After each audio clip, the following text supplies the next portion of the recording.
Sì, dopo l'esperienza di quest'autunno continua questa collaborazione con il FAI nell'ambito di un protocollo nazionale firmato nel 2019 tra il Comando Generale e il FAI.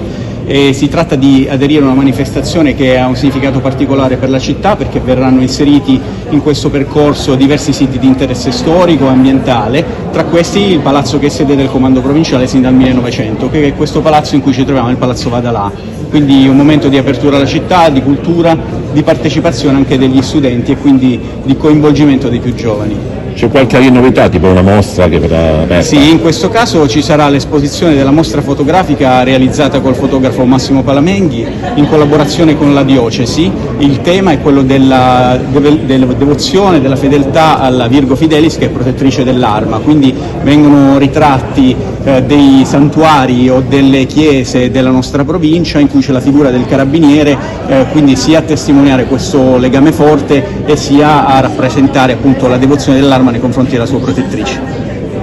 Intanto sono giornate FAI che sono dedicate ai 50 anni del FAI, un'edizione speciale, ma anche ad Agrigento Capitale e poi anche uno sguardo sull'Europa. Noi ovviamente ci concentreremo di più su Agrigento, in particolare il Palazzo Vadalà, dove adesso stiamo facendo la conferenza stampa, e poi la Biblioteca La Rocca, e poi saliremo alla Biblioteca Lucchesiana e poi apriremo due siti che sono legati all'ambiente, quindi Fondo per l'Ambiente e il Giardino Botanico e Villa Genuardi, ma poi ci sposteremo anche in provincia, a Favara, apriamo 3 splendidi beni, la Chiesa del Rosario e poi anche il Palazzo Cafisi e il Palazzo Vicicè, che ci ricollega sempre al tema dell'ambiente, e infine saremo a Cattolica Eraclea. A Cattolica Eraclea avremo un tour guidato, una cittadina che merita di essere valorizzata nel centro storico, e poi la visita della Chiesa di San Giuseppe. Quindi partecipate tutti, iscrivetevi al FAI e guardiamo anche al tema dell'Europa che in questo momento ci riguarda.